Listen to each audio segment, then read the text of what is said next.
们也为今天早上的崇拜献上感恩，为所有的设备器械都能够为主所使用来献上祷告，也包括我们自己的心，让我们的心顺服在上帝的旨意的里面。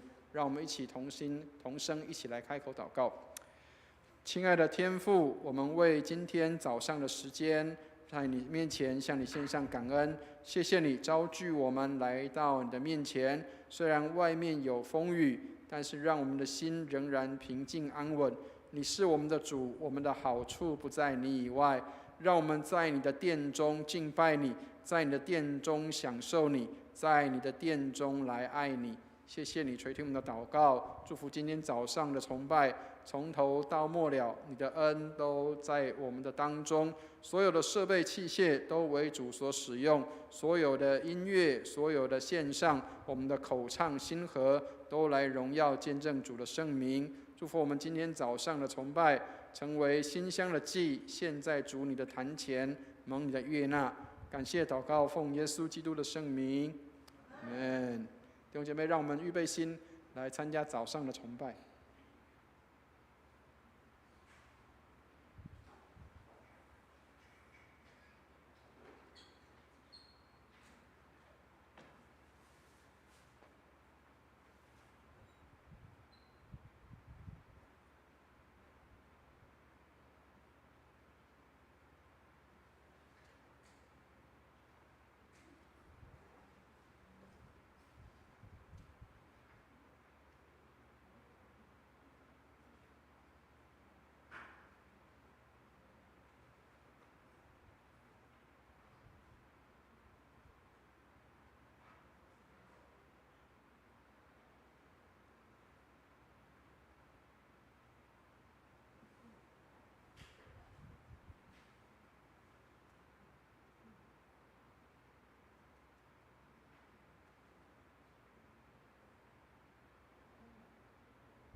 我要把甘心祭献给你，耶和华，我要称赞你的名，这名本为美好。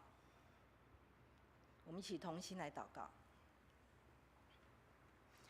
天父上帝，我们来到你面前，向你陈明我们的心意，求你的话语临到，使我们能更加的认识你。求赐我们智慧与受教的心，能够明白圣经的真理。求助我们甘心顺服你，使一切所行合乎你的旨意。愿我们能活出美好的生命，使人从我们身上认出我们是你的儿女。我们如此的祷告，是奉主耶稣之名求的，阿们。弟兄姐妹，我们以新灵粮诗选第92首，同来崇拜敬拜我们的主。新灵粮诗选第92首，同来崇拜。我们这样唱啊，我们1、2节齐唱，第3节弟兄唱，第4节姐妹唱，然后中间我们会有一个间奏，然后我们再一起唱第5节。来，弟兄姐妹，请起立。新灵粮诗选第92首。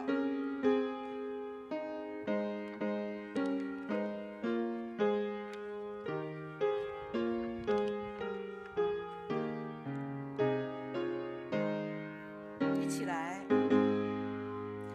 一切众心上图，同来崇拜耶稣，同来崇拜这回全世界救主，赞美感谢，多亏世界救主，同来崇拜我救主，同来崇拜我救主，同来崇拜我救主，耶稣基督，革命的方高祖，宣传洁白衣服，同来侍奉这回主耶稣基督，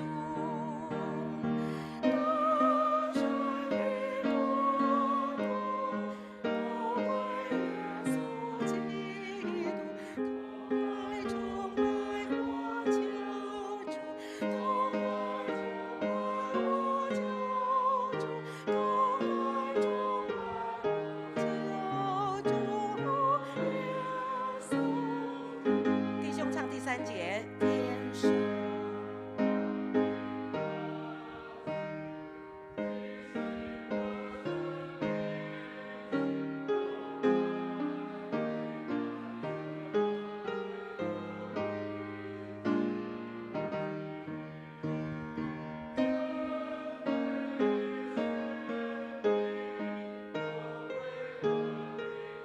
来，一起来，同来崇拜我救主，同来崇拜我救主，同来崇拜我救主耶稣。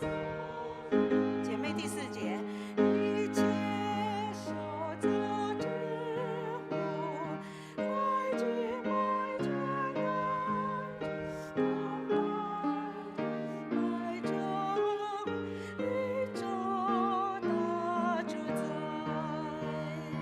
智慧与丰富都归宇宙主。一起来，来崇拜我救主，同来崇拜我救主，同来崇拜我救主。来，我们间奏。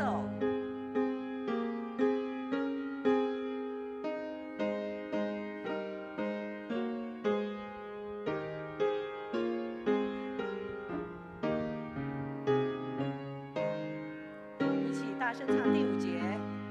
阿门，阿门，路亚，阿门，路亚，颂赞荣耀都归于三一真神，颂赞荣耀都归三一真神，同来崇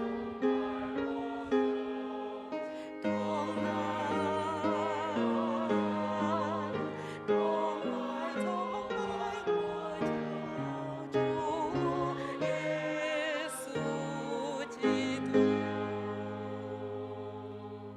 请仍然站立。我们以使徒信经来做我们信仰的告白。我信上帝，全能的父，创造天地的主。我信我主耶稣基督，上帝的独生子，因圣灵感孕，由童真女玛利亚所生，在本丢比拉多手下受难，被钉于十字架，受死，埋葬，降在阴间。第3天从死人中复活，升天，坐在全能父上帝的右边，将来必从那里降临，审判活人死人。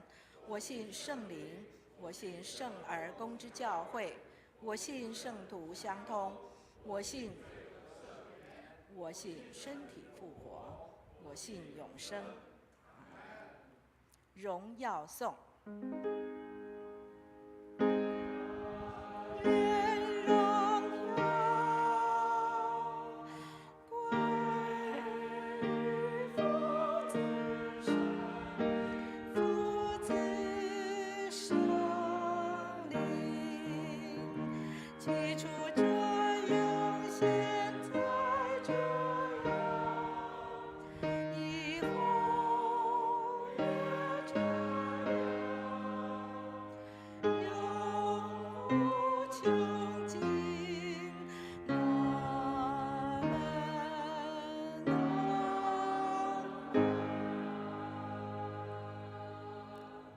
弟兄姐妹，请坐。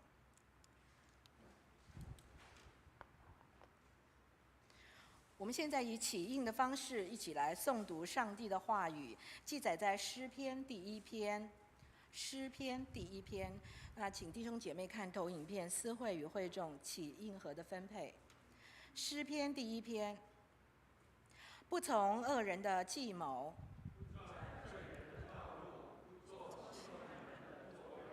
唯喜爱耶和华的律法。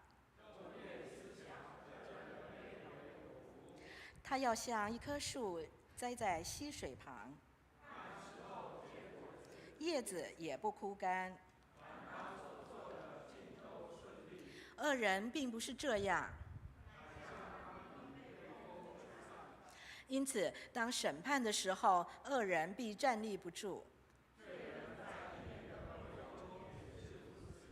因为耶和华知道义人的道路，恶人的道路却必灭亡。愿神的话语常留在我们心中。我们现在来为以下的事项来祷告。我们为非洲国家中非共和国，愿基督的信仰能进入生活文化中，国家百姓能更认识基督信仰来祷告。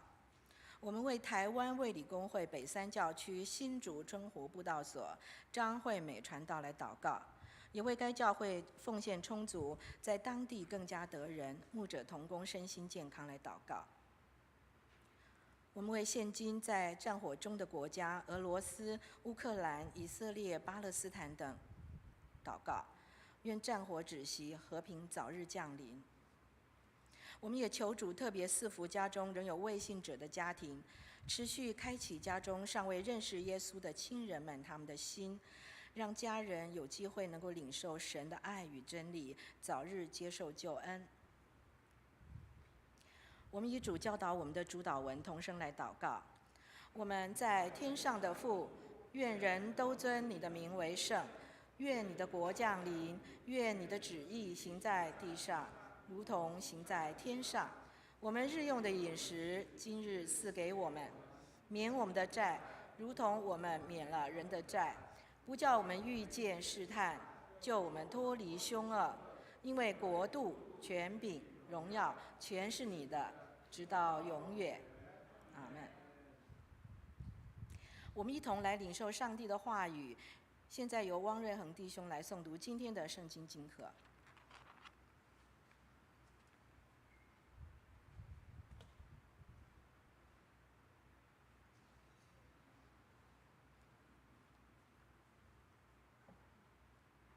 今天的第一处经课在箴言31章10到31节，教会圣经旧约713页。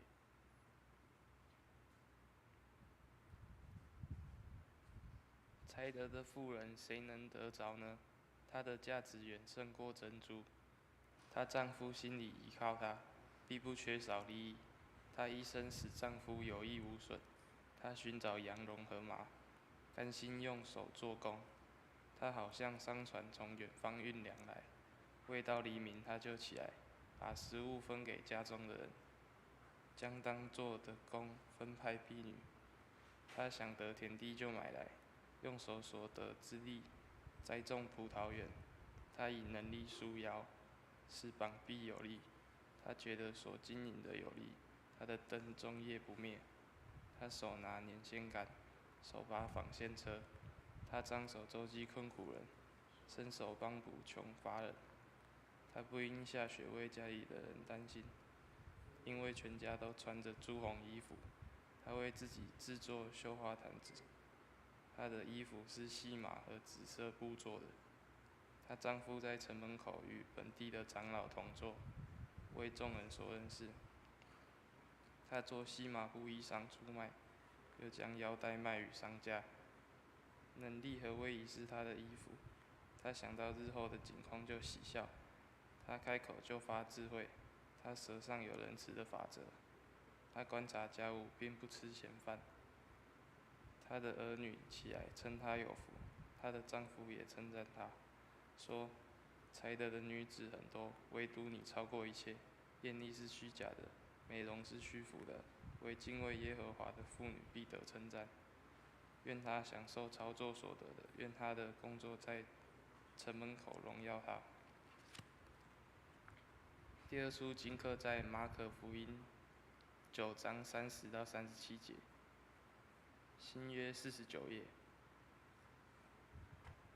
他们离开那地方，经过加利利。耶稣不愿意人知道，于是教训门徒说：人子将要被交在人的手里，他们要杀害他，被杀以后过3天他要复活。门徒却不明白这话，又不敢问他。他们来到加百农，耶稣在屋里问门徒说：你们在路上议论的是什么？门徒不作声，因为他们在路上彼此争论谁为大。耶稣坐下，叫12门徒来，说：若有人愿意做首先的，他必做众人末后的，做众人的用人。于是领过一个小孩子来，叫他站在门徒中间，又抱起他来，对他们说：凡为我名接待一个像这小孩子的，就是接待我；凡接待我的，不是接待我，乃是接待那差我来的。以上是今天的经课。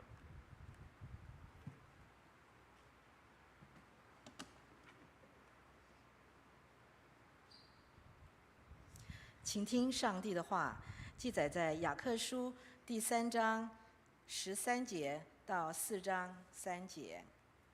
雅各书3章13到4章3节。你们中间谁是有智慧、有见识的呢？他就当在智慧的温柔上显出他的善行来。你们心里若怀着苦毒的嫉妒和纷争，就不可自夸，也不可说谎话抵挡真道。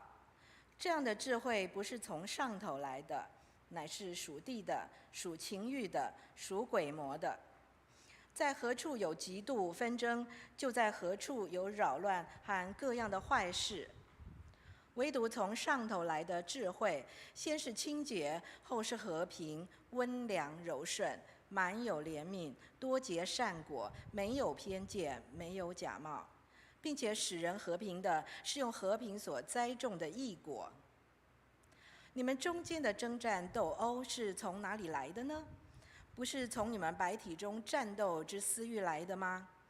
你们贪恋还是得不着？你们杀害嫉妒又斗殴征战，也不能得。你们得不着，是因为你们不求；你们求也得不着，是因为你们妄求，要浪费在你们的宴乐中。现在请诗班来献诗，我要向山举目。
以下由本堂的陈伟文牧师来证道，他证道的题目是“天上的智慧，地上的祈求”。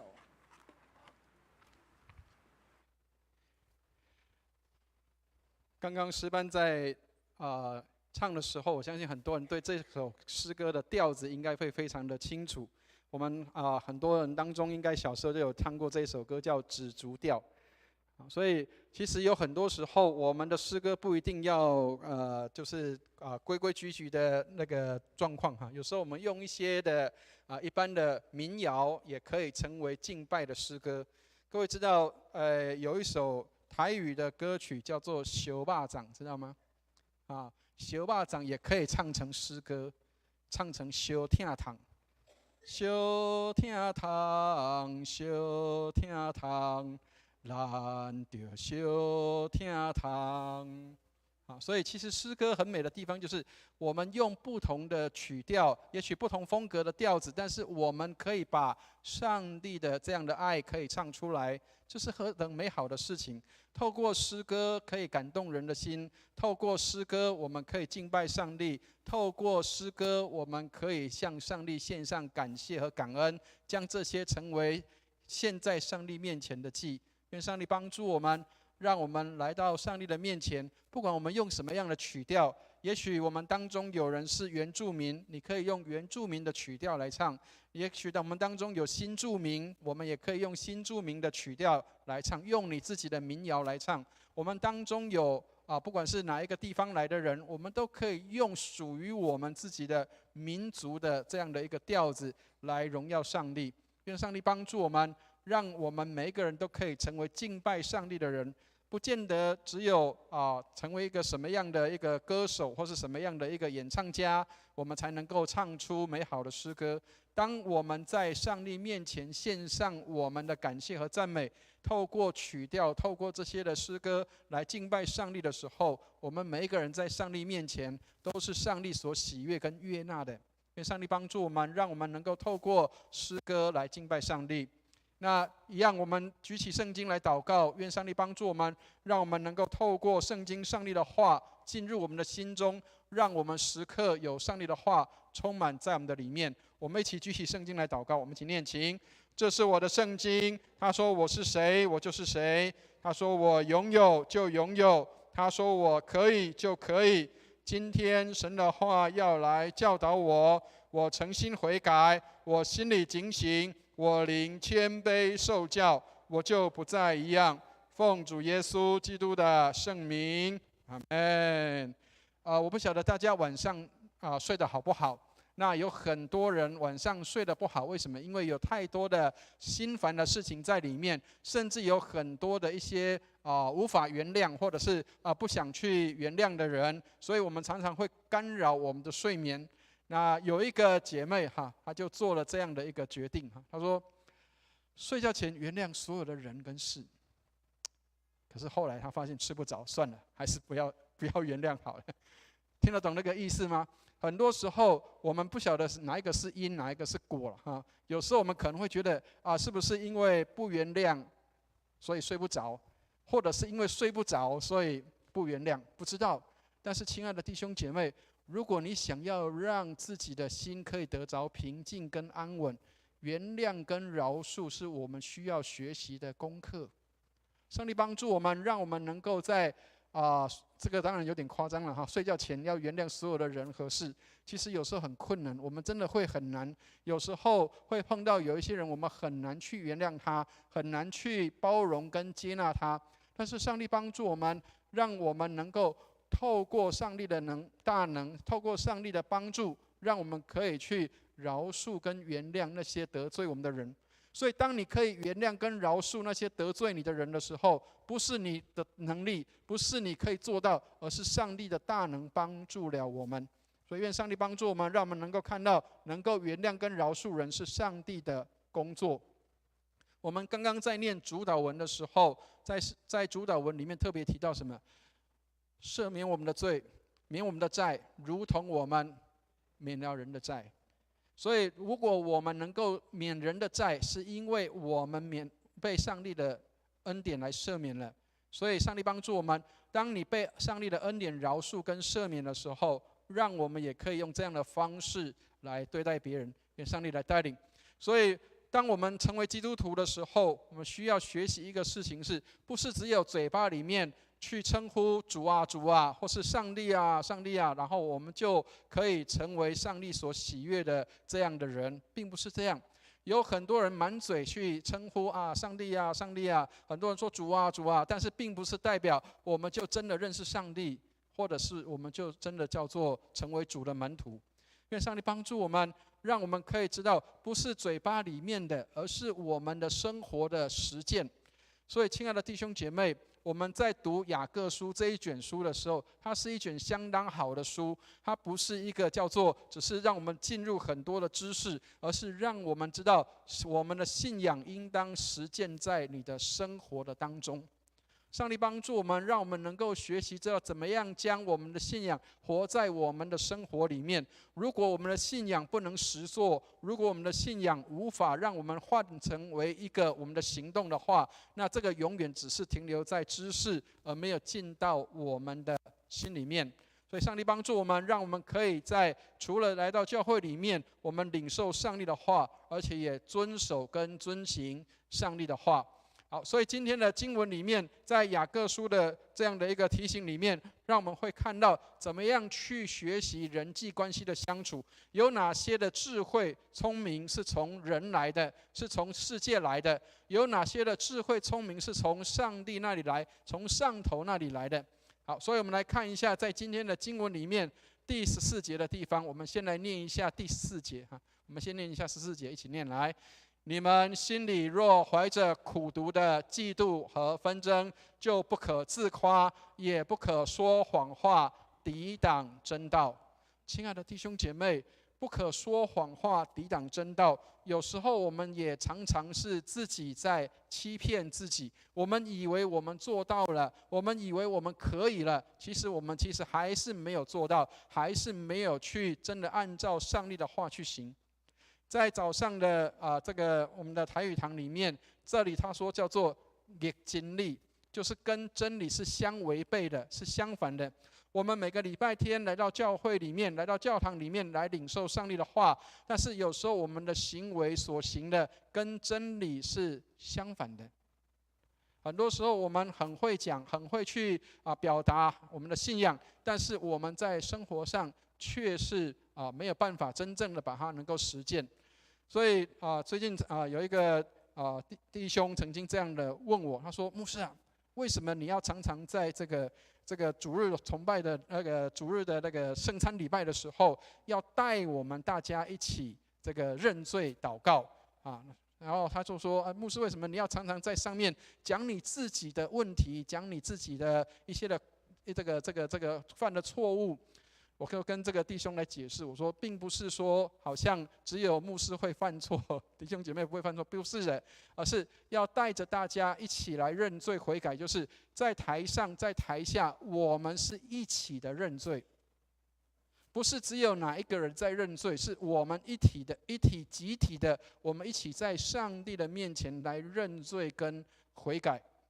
当然，很多人认为说，那牧师你应该就是比我们可能在行为上、品德上、道德上会好一些，但是事实上，亲爱的弟兄姐妹，所有的人都一样，牧师也有很多很多不好的地方，所以我们每一天都需要在上帝面前认罪悔改，寻求上帝的饶恕跟赦免。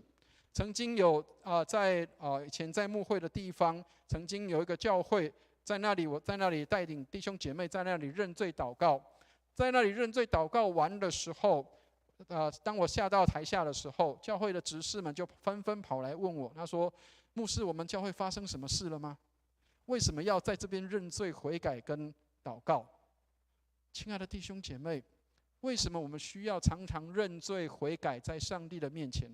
我相信我们大家都是很喜欢干净的，很爱干净的人。我们最少每天一定会洗手、会洗澡、会清理我们的身体，因为有一些地方，当我们染上了污秽的时候，当我们不小心去这个弄脏的时候，我们一定都会去整理它。但是，亲爱的弟兄姐妹，我们有没有注意到我们的灵性里面的软弱、污秽这些的不好的地方，也需要常常到上帝面前来洗净跟洁净？上帝帮助我们认罪悔改，并不是一个好像这个固定的形式，它应该是我们的生活的日常。所以，亲爱的弟兄姐妹，上帝帮助我们，让我们常常来到神的面前，带着这样的一个心来到上帝的面前，求主的怜悯、饶恕、赦免。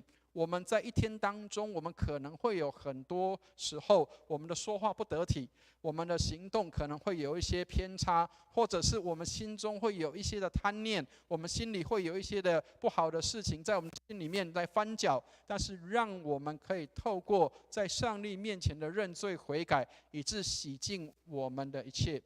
在圣经里面给我们提醒说，上帝是信实的，是公义的，必要赦免我们的罪，洗净我们一切的不义。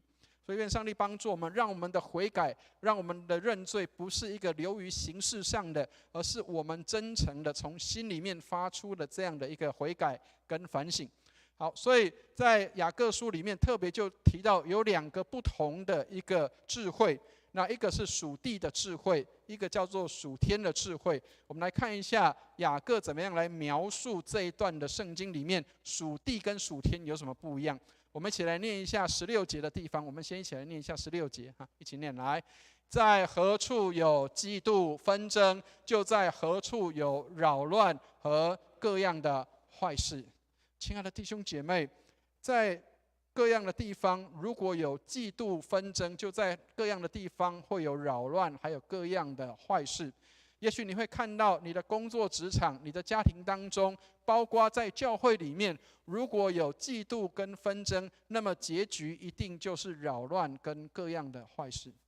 所以，亲爱的弟兄姐妹，当你看到教会里面有扰乱跟各样的坏事的时候，表示什么？表示我们当中一定会有这些的嫉妒跟纷争在我们的里面。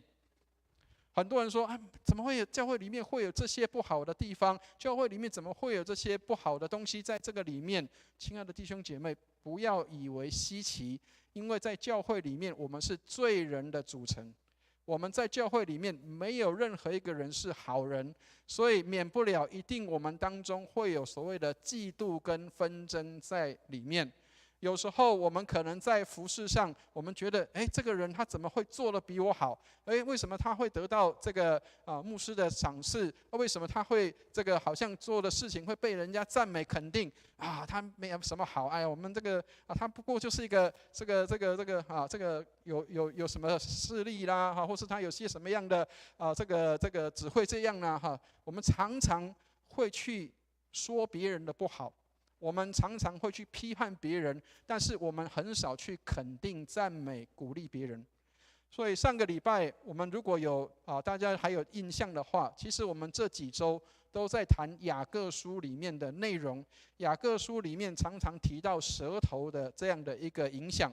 有时候我们不经意的、不小心的，我们那个嫉妒的心起来的时候，纷争的心起来的时候，我们就会觉得，也不啥啦，他这个也没有什么，对不对？要不什么了不起的？如果是我的话，很多时候我们没有去肯定、赞美跟鼓励别人，我们常常口中出来的是不是那个叫做美好的言辞？我们常常出来的是伤人的话、嫉妒跟纷争在这当中。所以雅各说：“何处有嫉妒纷争，就在何处有扰乱跟各样的坏事。”亲爱的弟兄姐妹，上帝帮助我们，在教会里面，我们应当多去看别人的好，而不是去看别人的不好的地方。所以唐从容牧师在这边他这样的提醒，他说：一个不愿意遵行上帝旨意的人是没有资格这样祷告，愿你的旨意行在地上，如同行在天上。当我们不愿意按照上帝的话去做的时候，我们却在那里祷告说：主啊，愿你的旨意行在地上，如同行在天上。有时候那个是一个很刺激的对比。我们很会敬拜上帝，但是我们却常常在这个人的当中彼此的一些的嫉妒跟纷争，包括牧者也会这样。我曾经跟大家分享过一个事情，就是以前我们在这边曾经有过一位叫做徐志强牧师，我相信大家应该都认识跟知道他。那我跟徐牧师，我们是同级同个时间，按传道跟按副牧长牧，我们是一起的。然后当然他比较顺利，他比较多在这个教会总会的事工上面。那我是比较常常在这个布道所或是比较小的教会里面的。但是当我们还年轻的时候，我们曾经有想要过，希望能够得着在总会里面某一个委员会的位置，一个青年事工委员会的位置。那时候我在马祖，然后他在我们荣光堂。那时候其实我心里面一直有一个企图心，想说我也很会带青少年，我也很会带这些的年轻人，那是不是我有机会可以去争取到这样的一个位置？好，然后在那一天的主日早上，我也是像这样在跟大家分享讲道的时候，我就分享了那个信息。我说，如果今天上帝拣选我们来侍奉他、服侍他的时候，让我们勇敢的往前行，让我们能够被上帝来使用。但是如果上帝拣选或使用了其他人的时候，让我们能够肯站在一旁，能够来祝福这个被上帝所使用的人。各位知道，站在台上讲道的时候，其实试探马上就来到了。当天的下午，总会那边就来讯息了，我们的徐牧师就成为这个青年事工委员会的主席。好，然后我就没有当选了。然后你知道心里面那个时候的挣扎跟难处就是什么？为什么是他？为什么不是我呢？但是呢，亲爱的弟兄姐妹，早上才刚讲到，下午马上来了，那怎么办呢？好，我只能够在那个时候跪在地上祷告，我跟上帝说：上帝啊，如果可以的话，请你使用徐牧师，让他可以被你大大使用，让他可以能够为你做美好的见证。当然心里面还是会有一些的难过，会觉得好像我的恩赐跟才能就不被人家看见了。直到有一次我跟徐牧师我们一起服侍一个青年的营会，当我们服侍完的时候，本来以为会得到很多人的肯定，会得到很多人的鼓励，会得到很多牧长们的喜欢，结果后来发现没有。那没有的时候，那首当其冲就是我了，因为那一场办的人是我。好，所以首当其冲应该就是我要被质问或者是被责备的。那跟各位讲，其实我是因为被磨过了，才有现在的个性跟脾气。其实我的个性脾气是很硬的，是很臭的。那所以其实那时候我们的一些长辈们在提醒我的时候，其实规把会给我们烧起来，整个快要烧起来。但是你知道那时候是谁解了我的围吗？徐志强牧师那时候他就解了我的围。他就为我去跟这个长辈，去跟这个指责我的这个牧者去说明说，我们这次办的营会是什么样的目的的。那时候我才真的发现说，为什么上帝会拣选徐牧师成为这样的角色？因为他的脾气各方面比我稳定太多了。亲爱的弟兄姐妹，上帝帮助我们。有时候我们常常是因为我们可能会觉得我也没有比你差啊，我也没有比你不好啊，为什么不是我？很多时候我们常常也会有这样。然而在圣经里面告诉我们说，何处有嫉妒纷争，就在何处有扰乱跟各样的坏事。上帝帮助我们，让我们能够看到别人的好，让我们能够看到上帝拣选人有他的用意跟目的在的。我那时候反省说，如果是我的话，恐怕我就跟那个牧师会起冲突了，跟指责我的人会起冲突，那恐怕我就不会站在现在这个地方了。上帝帮助我们，让我们能够学习怎么样去包容跟接纳别人的指正跟指责。好，所以在圣经里面有很多的教导，让我们可以去看到，包括你怎么样去维持你的身体健康跟心理的健康。我们请大家看一下箴言的11章30节，这个是新译本里面的翻译。好，那我们一起来先来念一下这一节的圣经，一起念来：心里平静可使身体健康，但嫉妒能使骨头朽烂。很好的话，对不对？心理平静能够使身体健康，所以亲爱的弟兄姐妹，如果你要身体健康的话，心理跟生理是互相影响的。心理平静可以使身体健康，但是嫉妒会使骨头都朽烂了。原来的和合本的经文是这样，他说：心中安静是肉体的生命，嫉妒是骨中的朽烂。亲爱的弟兄姐妹，上帝帮助我们。当你心里平静跟安稳的时候，有没有看到刚刚那个图？有没有那个想要去原谅人跟饶恕人，然后晚上睡不着的那个妈妈？当我们心中没有平静跟安稳的时候，恐怕就影响我们的身体跟健康了，因为晚上睡不好，然后早上可能起不来。好，所以嫉妒使骨头朽烂。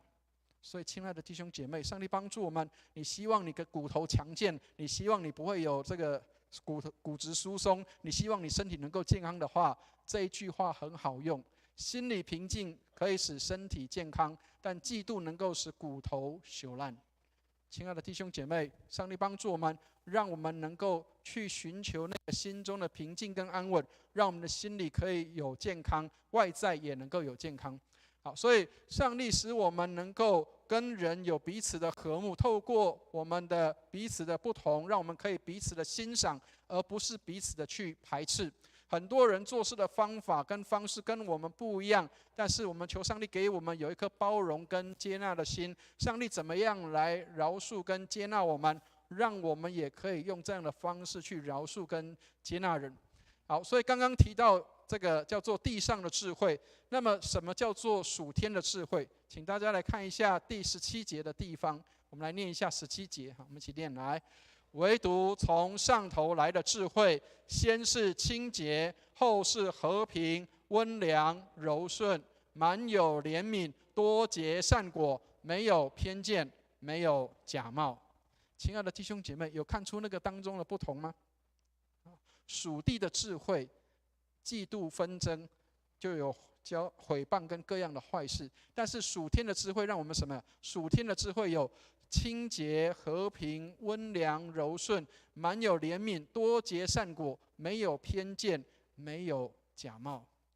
所以，亲爱的弟兄姐妹，在教会的里面，我们是很多有天上的智慧，还是很多有地上的智慧呢？上帝帮助我们，让我们可以有很多属天的智慧，而不是都是属地上的智慧。前一段时间我看过有一个主持人，电视的主持人，其实牧师也会看电视哈，千万不要以为牧师都不看电视，我也会看电视的。好，然后有一个主持人，他很好玩，他讲一句话让我时刻记在心里面，我非常的认同这个话。他说：“我是好相处，但不是没有脾气。”听得懂意思吗？我是好相处，但不是没有脾气。所以千万不要以为说我们有属天的智慧，我们就成为一个没有脾气的人。不是，是我们虽然还是有脾气的，但是我们是跟人很好的相处的。好，特别各位知道这个温良柔顺哈，在台语的圣经里面怎么翻译知道吗？在台语的圣经里面翻译说温柔好商量，温柔又好商量。听得懂那个意思吗？你能够温柔的去对待别人，而且能够跟别人有好的商量。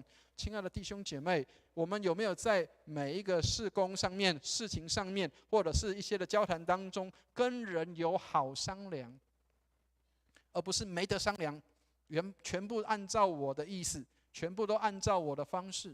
亲爱的弟兄姐妹，上头来的智慧是清洁、和平、温良、柔顺，满有怜悯，多结善果，没有偏见，没有假冒。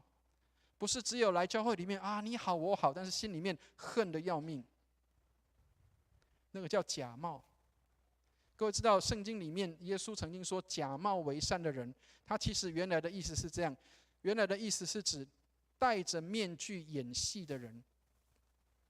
所以假冒为善的意思是什么？我们戴着面具，然后好像表情上面，外面的这个表情好像是笑脸的，其实我们里面可能是忧愁的，我们里面可能是怨恨的，我们里面可能有很多不好的东西，但是表面上是很笑容的。上帝帮助我们，没有假冒，没有偏见，不是只是去偏袒某一些人，或者是去照顾某些人，另外一些人就不去照顾，或者是不去关心的。多结善果，满有怜悯，温良柔顺。所以，亲爱的弟兄姐妹，上帝帮助我们，让我们能够看到属天的智慧有多么美好的这样的内容在这当中。在教会里面，应当更多有这样的属天的智慧在我们的里面，而不是属地的智慧。好，所以在圣经里面，在哥罗西书里面，常常提醒我们说要追求天上的事情。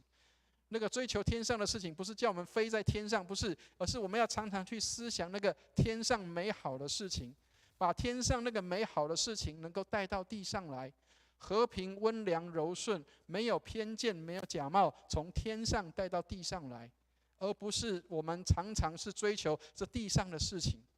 很多时候，我们常常去看人的时候，他不是人生的胜利组，他看起来没有什么钱，他看起来没什么地位，我们就偏袒他。我说的偏袒，就是可能我们用对待的方式跟别人是不同的。上帝帮助我们，让我们能够不是去偏袒哪些人，或者是去对哪些人好，而是我们能够去追求和平、温良、柔顺，没有偏见，没有假冒这些天上的事情。好，所以我们来看一下18节，在这个地方，雅各告诉我们说，什么样才能够结出和平的果子，义果，这个义的果子。我们来看18节，我们一起来念18节，一起念来，并且使人和平的，是用和平所栽种的义果。好，所以使人和平的，就能够结出和平的果子，用和平栽种的果子，就能结出和平的果子。所以，亲爱的弟兄姐妹，我们在教会里面，我们与人的相处里面，我们是否是带着这样的和睦跟和平在这当中，或者是我们其实心里面跟口里面是不一样的？愿上帝带领我们，让我们能够看到使人和平的，是用和平所栽种的义果。所以，你希望在教会里面能够有和平、有和睦，就要更多的将和平栽种在这当中。愿上帝帮助我们，让我们可以在和平跟和睦当中，能够看到有越多的这样的和平跟和睦在教会的里面。但一定要有人先种下这个和平的种子。上帝帮助我们，让我们在与人的相处上、交往上面，能够有更多的和平跟和睦在这当中。好，所以除了我们能够知道有属地的智慧跟属天的智慧一样，我们怎么样去让我们能够在祷告的当中，也学习用属天的智慧来祷告？那当然，我们需要求主给我们有这样的力量，让我们能够有属天的智慧在我们的心里，特别是让我们能够在面对一些我们很难原谅或是不好原谅的人，求主给我们力量，让我们能够去原谅别人。好，这个乔许麦道卫这个人他说什么？他说：“原谅是人际关系的润滑油。”所以，当我们在跟人关系相处上面，如果你发现卡卡的、怪怪的，或者是很难运转的时候，那或许我们需要有更多的原谅跟饶恕在这当中。上帝帮助我们，让我们不是去看自己比别人强，而是看别人比自己强。但是要先跟大家解释，看别人比自己强，不是他的能力比我强，不是，是看别人的事比我的事重要。看别人比我更重要，看别人比我更优先，看别人比我更需要。让我们能够在实作上面能够去看到我怎么样去看到别人比我重要，别人比我更需要，看到别人应该是优先的，而不是我优先的。亲爱的弟兄姐妹，上帝帮助我们，让我们能够在原谅跟饶恕的当中，能够学习这个美好的功课。也许有时候我们被冒犯了，有时候我们可能被指正了，有时候我们可能被人家提醒了，但是上帝帮助我们，让我们能够有原谅跟饶恕在我们的心里。别人的指正，别人的这样的一个指责，不见得都是对的，但是让我们可以学习用原谅、饶恕跟包容去宽恕人。各位知道耶稣在十字架上的第一句话是什么？知道吗？十字架的7言里面第一句话他说什么？他说：“父啊，赦免他们，因为他们所做的，他们不知道。”所以，亲爱的弟兄姐妹，很多时候你可能被冒犯了，很多时候你可能被刺伤了，很多时候别人可能无来由的攻击了你，但是求主给我们有耶稣这样的心肠，能够去原谅跟饶恕人。好。那怎么样去用天上的智慧来祷告？那么我们需要先知道祷告应该怎么样才能够让主来垂听，要怎么样让上帝来听我们的祷告。好，所以我们先来看一下，在第1节的地方，在第4章的第1节，我们一起来念一下4章1节，一起念来。你们中间的征战斗殴是从哪里来的呢？不是从你们百体中战斗之私欲来的吗？亲爱的弟兄姐妹，我们当中的纷争，这些的地上的智慧，地上的这些的嫉妒纷争从哪里来？是从我们常常去动不动就去斗人家，动不动就是看人家不爽，动不动就是看人家不好，因为我们里面常常有这些的斗殴征战在我们的里面。所以当这些的私欲产生的时候，那么我们当中就有这些的纷争了。所以在这些的纷争当中，怎么样才能够去让我们的祷告蒙上帝的垂听？那么我们需要先去处理这些的斗殴跟征战的部分。好，所以以弗所书里面给我们一个很好的提醒，在以弗所书4章2节里面，我们来看一下这一节圣经4章2节一起念来。凡事谦虚、温柔、忍耐，用爱心互相宽容。亲爱的弟兄姐妹，上帝帮助我们，当我们碰到被人冒犯了、被人家伤害的时候，求主给我们有谦虚、温柔、忍耐的心，能够用爱心去宽容别人对我们的不礼貌，别人对我们的伤害，别人对我们的攻击跟批评。上帝帮助我们，其实服事并不是总是那么样的顺利，有时候台语有句话讲叫做“做甲流汗，嫌甲流烂”，听得懂那个意思吗？你做了很多的服事，做了很多的事工，好像你非常的用心，但是别人嫌弃的很，连口水都一直喷出来。上帝帮助我们，凡事谦虚、温柔、忍耐，用爱心互相宽容，用爱心互相宽容，用和平彼此联络，竭力保守圣灵所赐合而为一的心。求主帮助我们，让我们不是去跟人家比拼，随便去跟人家争斗好像这个一定要去斗过别人，好像我做的比你好为什么不是我？上帝帮助我们，让我们能够有谦虚、温柔、忍耐在我们的里面。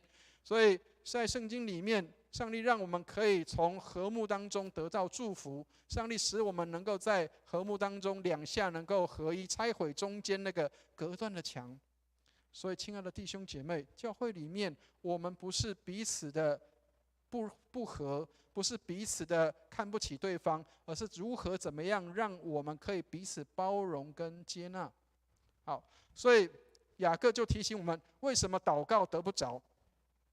为什么当我们很多祷告为什么得不着？我们来看一下雅各书的4章2节我们一起来念一下，一起念来。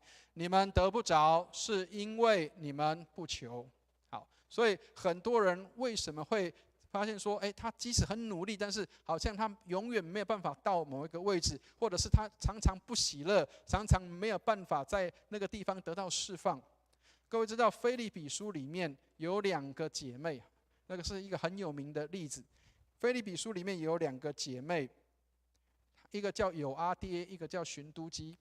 这2个人在第4章那边的时候，保罗特别有提到一个事情，他说要彼此互相的谦让。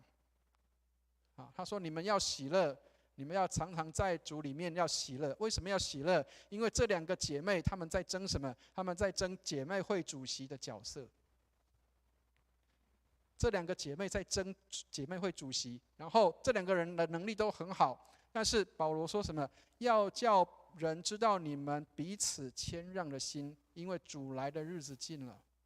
所以亲爱的弟兄姐妹，上帝帮助我们，很多时候能力强的人在一起的时候，恐怕我们就会有这些的不和在这当中。有的人很希望我能够到那个某一个位置上去，但是没有办法，得不着。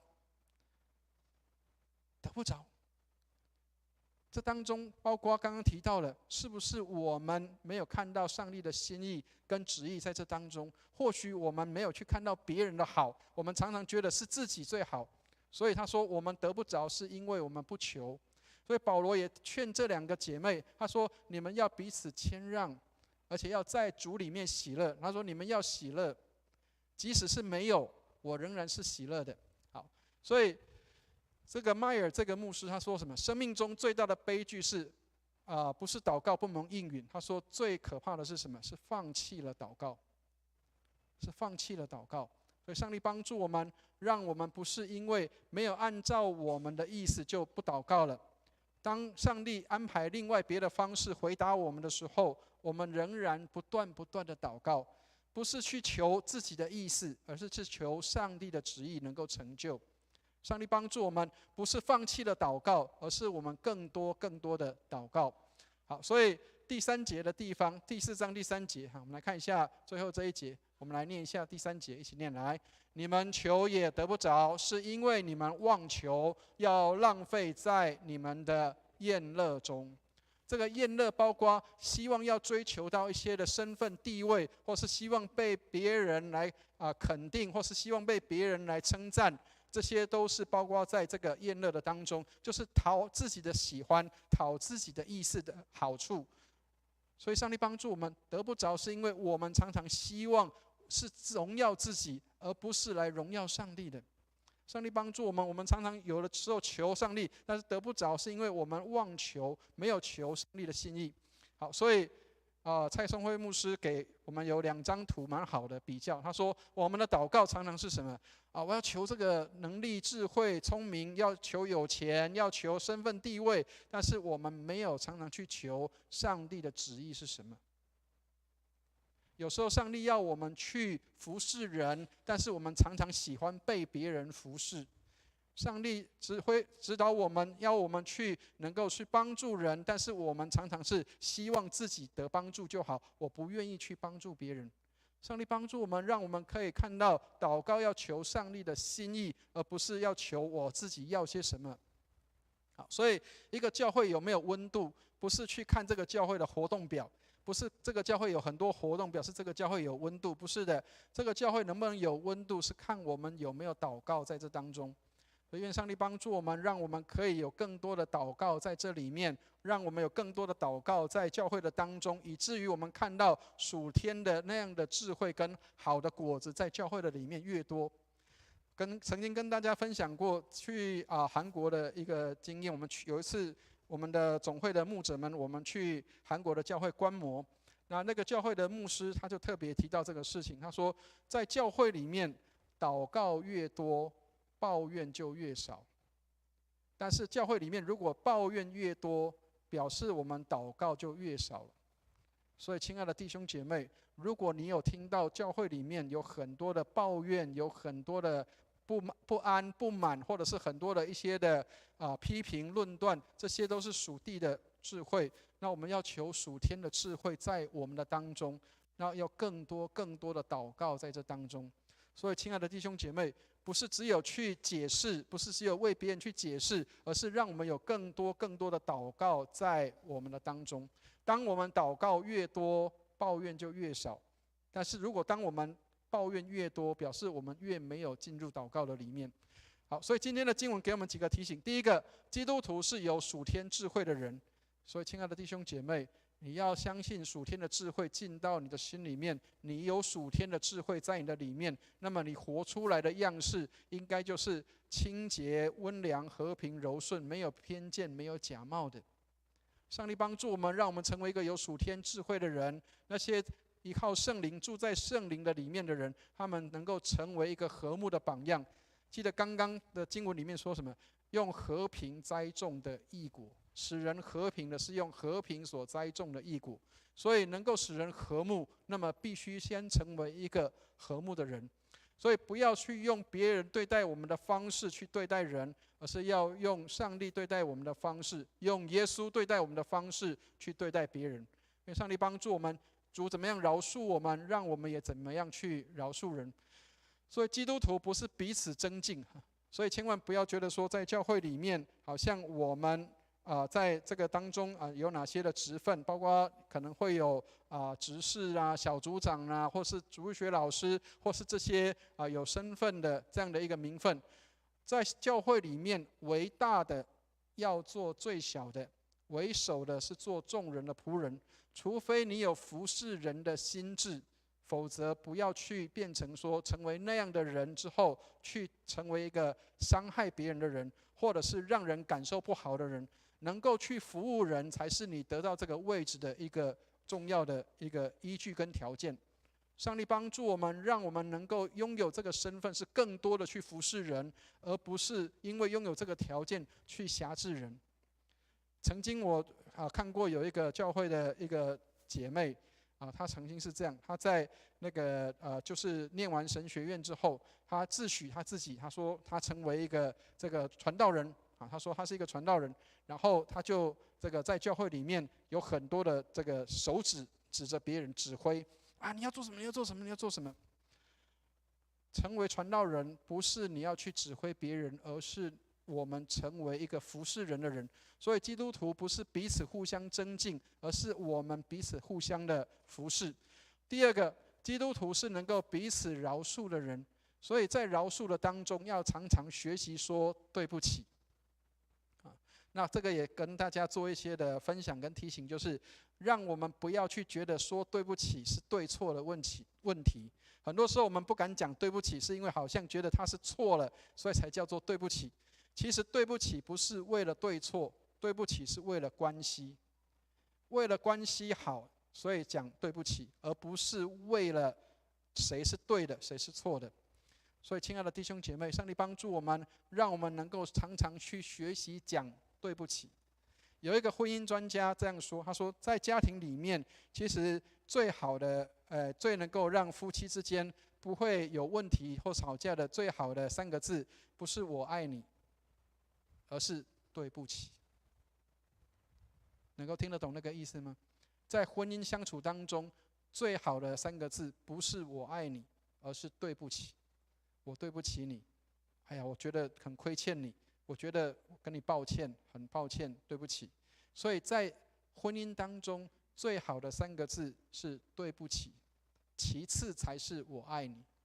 上帝帮助我们，让我们能够去学习跟人道歉，说对不起的话，不是因为对错，是因为关系，因为看重关系，所以才会说对不起的。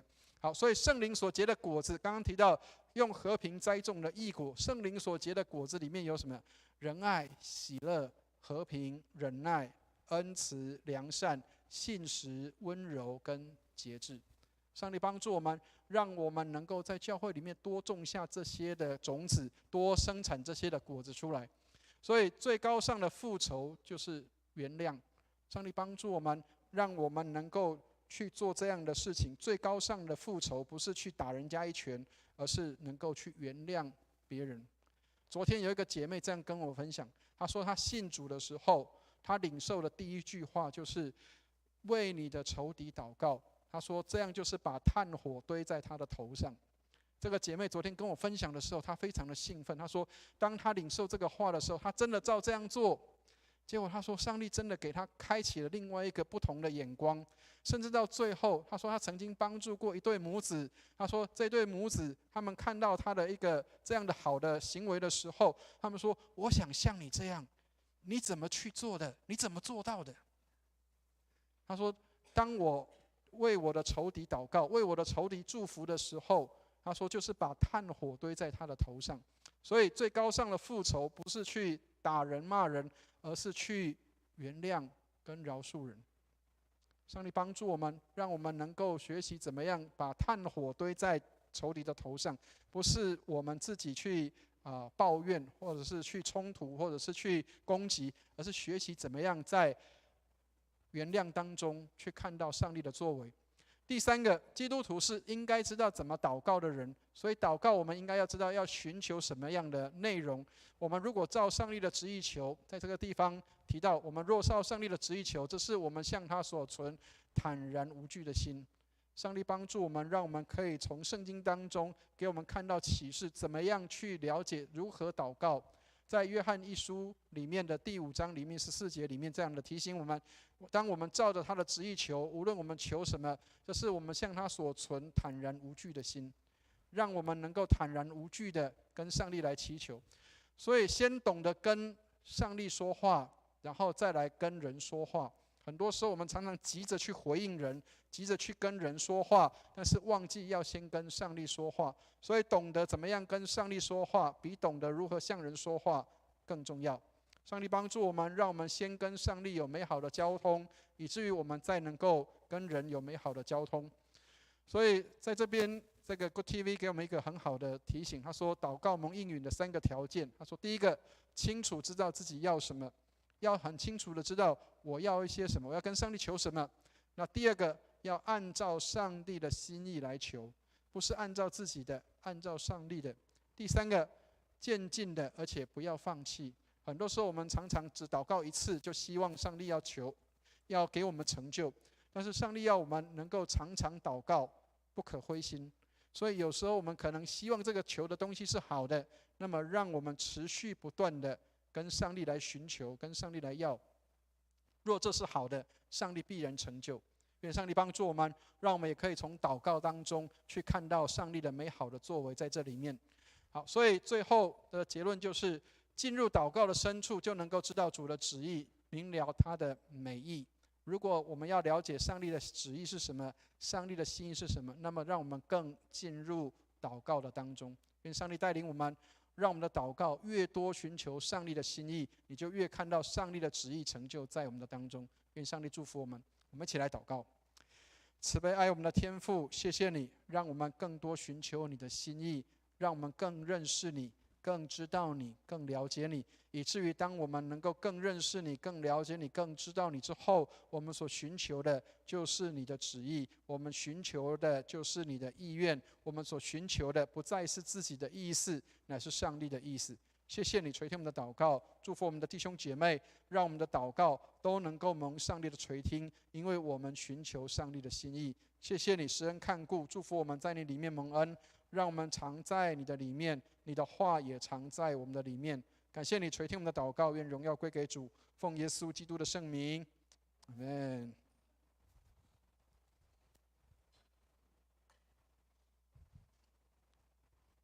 牧师为我们阐述神话语中的启示与真理。现在我们以诗歌来回应上帝的爱。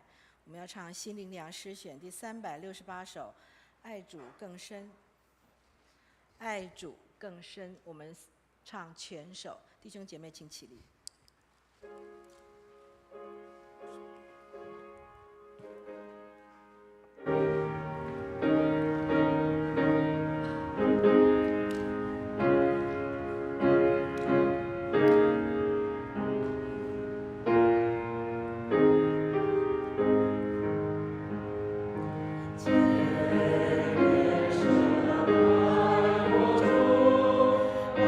爱主更深。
收纳基督徒的奉献。如果你还不是基督徒，或是你还不清楚奉献的意义，那么就请先保留你的金钱，让奉献袋从你面前经过就可以了。我们请司献同工到台前来。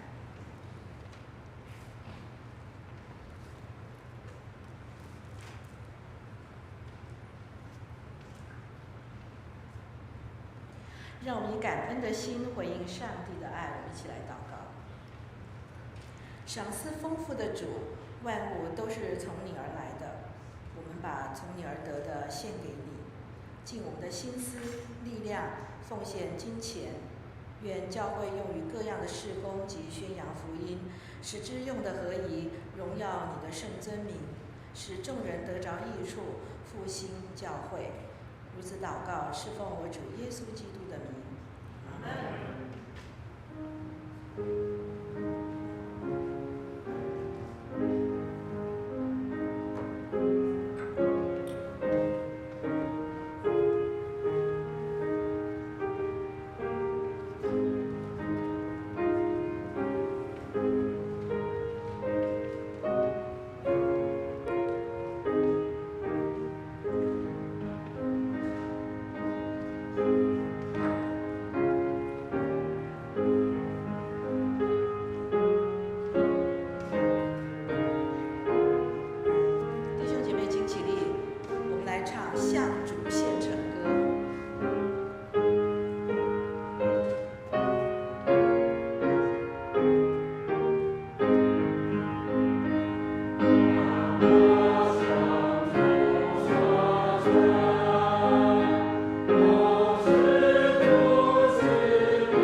讲我们今天好像没有新来的朋友，我们一起来唱，我们成为一家人。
弟兄姐妹，请回座。我们来报告今天的教会消息。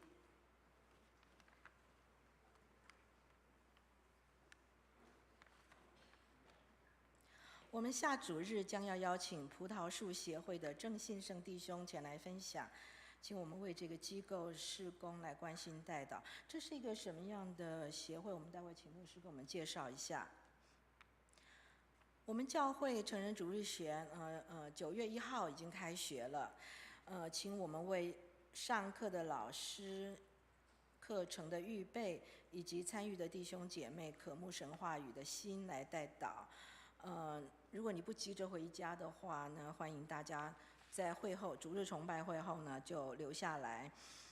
我们在主日崇拜之后，我们就会马上的进行。那有诗歌赏析与教唱班是在1楼的副堂，每日研经释义的演绎在201教室，帖撒罗尼迦前后书呢是在6楼的活动室。我们教会将在圣诞的那个主日，就是12月22号，预备受洗及转入礼。有意愿要受洗加入本会或者是转入会籍的弟兄姐妹，请你向办公室来报名。我们牧师将在10月份下个月呢，会来为大家上洗礼之前的课程，还有认识本会的一些基本课程。请有意愿的弟兄姐妹呢，赶快向办公室报名。我们教会将在11月17号举办全教会的户外礼拜，请弟兄姐妹预留时间，而且呢，欢迎你邀请新的朋友来参加。详细的资讯呢，会在近期的公布。另外就是卫理神学院的延伸课程教会通史，已经在前天晚上的7点开始了，邀请弟兄姐妹来关心祷告。我们制服艺人学院将在9月23号，就是明天开始，要进行下半年的课程，邀请弟兄姐妹参与活动，同时也成为社区福音桥梁，接触这些社区的朋友们。详情呢，你可以跟我们的社区干事赵英姐妹向她询问。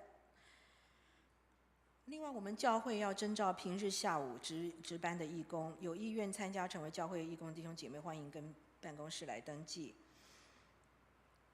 本堂的青年张淑宇跟廖宣文将在10月26号，他们要借着本堂举行结婚典礼，请为他们祝贺及代祷。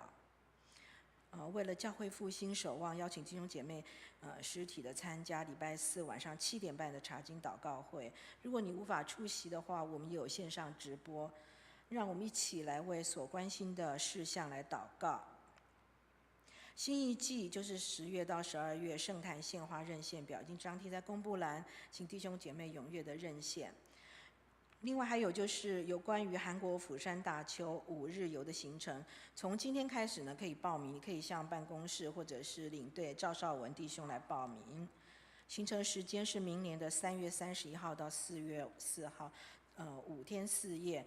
这个团呢不用去桃园机场，是从我们高雄小港机场出发的，非常的方便。行程内容呢，你可以跟领队赵少文弟兄来洽询。此外就是呢，我们的季节变换现在已经要入秋了，请会友们注意天气变化以及雨天外出的平安，多注意我们居家环境与个人的清洁卫生，要杜绝肠病毒、登革热的传染蔓延。那大家出外的时候呢，多注意自己的身体防护，戴口罩、多洗手，并且为确诊。你知道，如果有确诊的人或者弟兄姐妹，能够为他们的身体及治疗复原来祷告。那我们还有其他怀孕以及身体不适的弟兄姐妹的状况都登记在上面，请大家呢每天在祷告的时候能够留一点时间来为他们祷告。我们现在请牧师来做补充报告。好，弟兄姐妹，牧师这边做一些的简单的补充，就是我们下个礼拜这个葡萄树这个协会。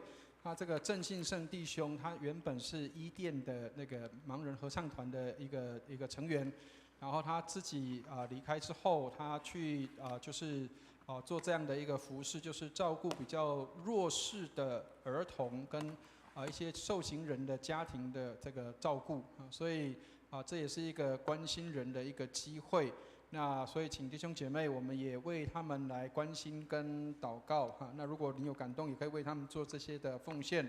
那他们会在下个礼拜的时候会来这边做这样的一个分享他们的事工好，那也请我们当中的弟兄姐妹，就是11月17号我们的户外礼拜，是我们整个教会的一起的户外的行动哈，所以我们也可以邀请新朋友如果我们的弟兄姐妹当中如果有新朋友他们没有参加过教会，那但是又怕说来这边会有一些比较压力比较大或者是什么样的话，也可以欢迎邀请他们在11月17号我们会尽快的把公布地点跟报名的一个状况。那我们应该会在下周或下下周的时候就会正式的公布。那请弟兄姐妹预留时间让我们也可以跟台语堂或者是其他的弟兄姐妹，我们可以在户外有美好的一个交通跟一个分享。好，那特别我们也为着我们在12月的22号，我们这次的圣诞主日在22号，12月的22号，我们会有圣诞主日的一个安排。那特别当天会有受洗跟转入礼。那弟兄姐妹当中，如果你还没有转入在我们的荣光堂，或者是你还没有受洗归入主的名下，那你期待能够成为一个基督徒，你期待能够进到我们的当中，跟我们大家一起成为大家庭的一员的话，都欢迎跟邀请你。那当然不是说好像你没有受洗跟转入就不是我们当中的一员，不是这样是因为我们希望透过这个机会，让我们能够成为主的门徒，学习效法耶稣的样式。那荣光堂是一个很好的学习的地方，一个场所，一个地点一个团体。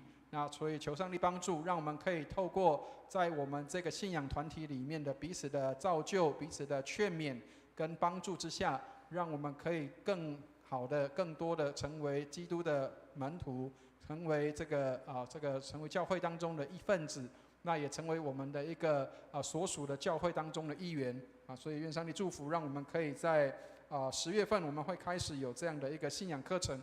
那如果是转入的弟兄姐妹的话，我们大概会介绍的就是教会的我们的卫理会的一个介绍那所以我们会有不同的2样课程。那为了方便大家可以做一个选择，就是礼拜天的这个中午就是主日后我们会安排上课，那还有礼拜六的上午的时间也可以安排上课所以你可以报名礼拜六的上午，或者是礼拜天的中午的时间都可以做这样的一个安排。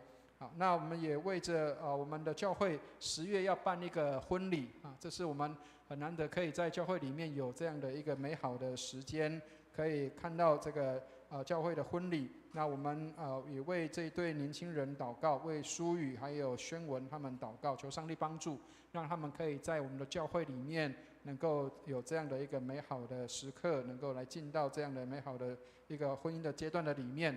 那特别也请大家来关心，就是教会在下午的时段，周间下午的时段，我们需要有义工的参与。那如果弟兄姐妹你时间上许可的话欢迎邀请大家能够成为教会的义工，那来协助教会办公室的一些的工作，还有做一些在我们周间有这个制服艺人的上课的一些的课程的协助所要协助不是去课堂里面是安排一些行政工作，或是能够有这些的看守的工作，能够帮助教会的办公室可以做更好的服务希望我们可以在服事上都能够参与有份所以也跟大家透露，就是明年我们的教会的年度目标，我们也期待每一个弟兄姐妹你都能够参与在服事的当中。所以希望我们在明年每一个弟兄姐妹，我们都能够有至少可以有参与一样的服事。你可以成为教会里面的这样的一个义工，也可以成为教会里面的服事者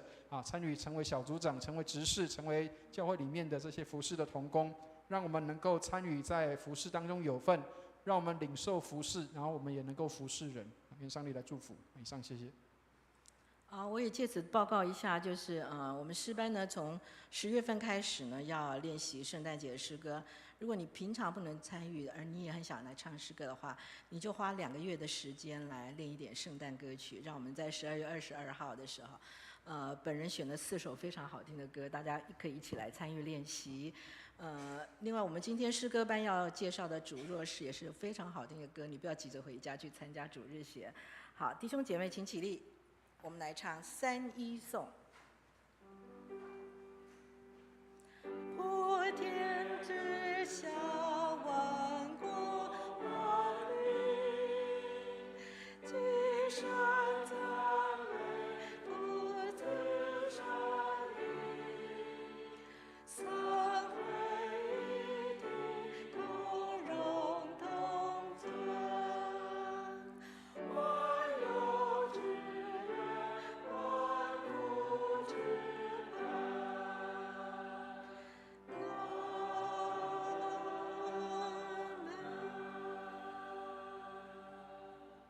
我们请陈牧师来祝福。弟兄姐妹，我们一起来领受祝福。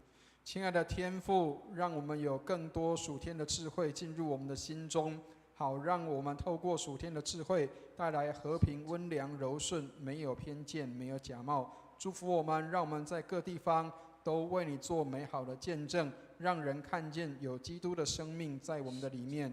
愿我主耶稣基督的恩惠、天父上帝的慈爱、圣灵的感动与交通，常与我们众人同在，从今时直到永永远远。阿们。阿门。颂。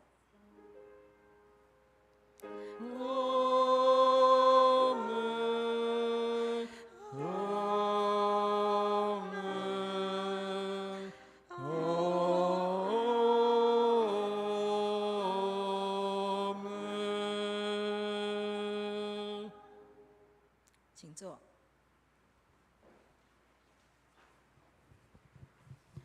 我们今天的崇拜到此结束，请在订阅中为今天的报告事项与需要的肢体来代祷。有病痛忧伤的弟兄姐妹，欢迎你到台前来，会后牧师要为你祷告。